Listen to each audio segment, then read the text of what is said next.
So we have here the annuity due. So this is an annuity for which the periodic payments are made at the beginning of each payment interval. The term begins on the date of the first payment and ends one payment interval after the last payment is made. One example of annuity due payment is rent, because landlords require payment upon the start of a new month, instead of collecting the payment after the renter has enjoyed the benefits of the apartment or even in boarding house. So that is the annuity due. The future value of annuity due has the same concept with the future value as defined in the time value of money, but there is a slight tweak. The future value formula of an annuity due indicates a value of specific future date of a series of periodic payments since the first payment is made at the beginning of a period. Thus, you have this formula for the future value of annuity due. This formula is applied when on the simple annuity due problem, okay, wherein the compound of the periodic interest rate is equivalent to the compound payment per year.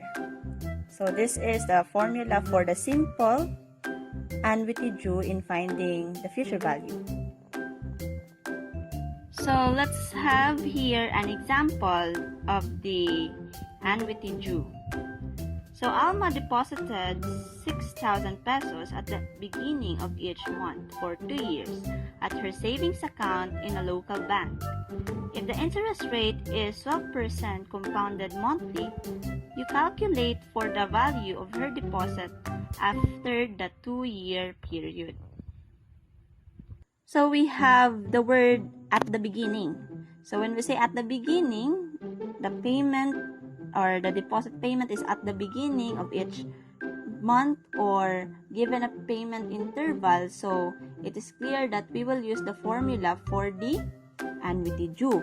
But we have to calculate for the future value, in which the value of her deposit after 2 years period. So that is the future value of the annuity due.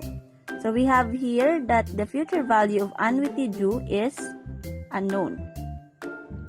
The annuity payment is 6,000 pesos. The periodic interest rate, we have 0.12 is compounded monthly. So that is why your periodic interest rate here is 0.01. So you divide the 12% by 12, which is compounded monthly.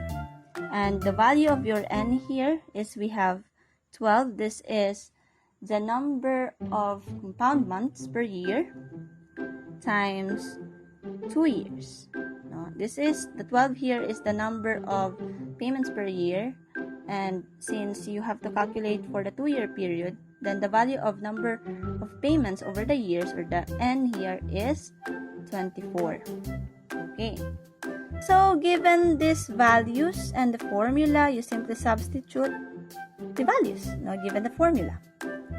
So you have here the future value of the annuity due equivalent to your annuity payment times 1 plus 0.01 to the raise of 24 minus 1.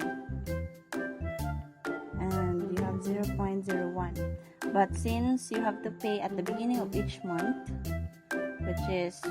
which pertains to the annuity due, so you have to multiply it by 1 plus 0.01. Okay? So you have to resolve these two terms. So you have 6,000,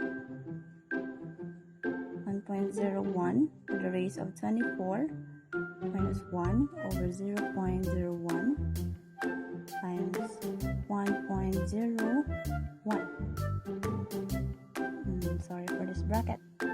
Okay, you have to resolve the 1.01 to the raise of 24 using your calculator. Then you have 1.26 9734649 minus 1 divided by 0.01 and multiply it by 1.01. Okay, then of course don't forget the annuity payment, which is 6,000. So you have to resolve this one. So you deduct 1 from this.